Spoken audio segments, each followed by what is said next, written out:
The king with a golden touch is a legend, but his is not the only tale to tell. What of his beautiful daughter, who had been frozen over by his greed? Though she was freed from her gilded state and left to rule the kingdom in her father's absence, her heart had been touched by a curse, and remained as cold and unmoving as the metal to which it had been turned.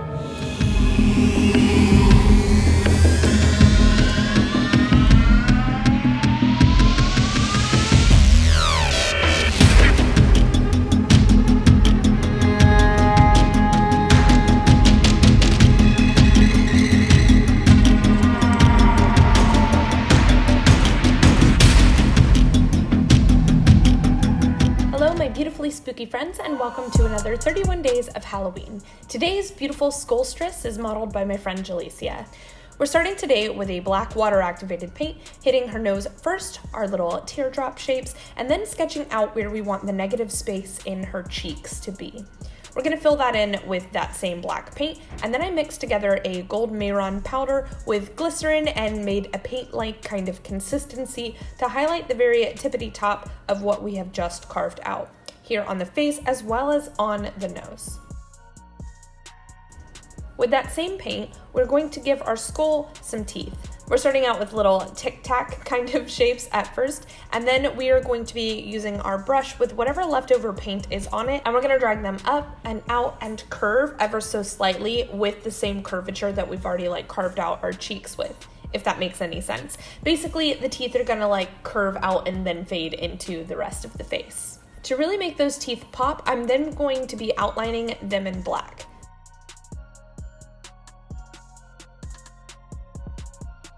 I also used that same black to add some detail dots. You guys know how I am.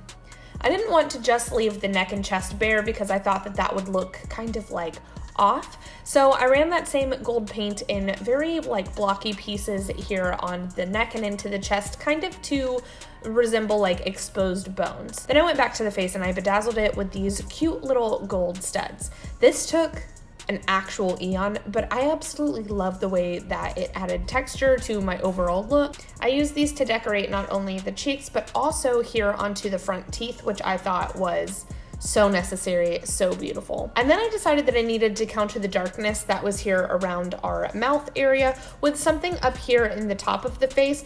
So in order to kind of tie those together, I used a black eyeshadow to smudge out the temples, the superciliary arch, and then the inner corners of the eye, which I also made sure to add a big, thick flick of that gold paint to as well.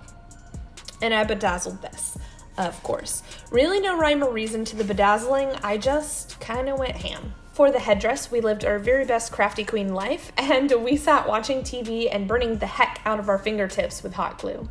I started first with just a normal crafty headband and some garden wire rods, which I hot glued into large, spindly shapes here up top. Then I glued flowers across the bottom. I didn't own any gold ones, I already had purple, so that is what I used. And then I purchased this super fun gold chain, which I used to adorn the spirals with, before adding tiny little gold flowers, which I found in the scrapbooking section of Hobby Lobby. I sprayed the entire thing with a golden spray paint, left it outside to dry for a hot minute, and then after it was dry, I added these beautiful gilded rods, which I also found in the garden section of Hobby Lobby, believe it or not. And there you have it, our sexy, scary Mitus skullstress. I dare you to say that 5 times fast.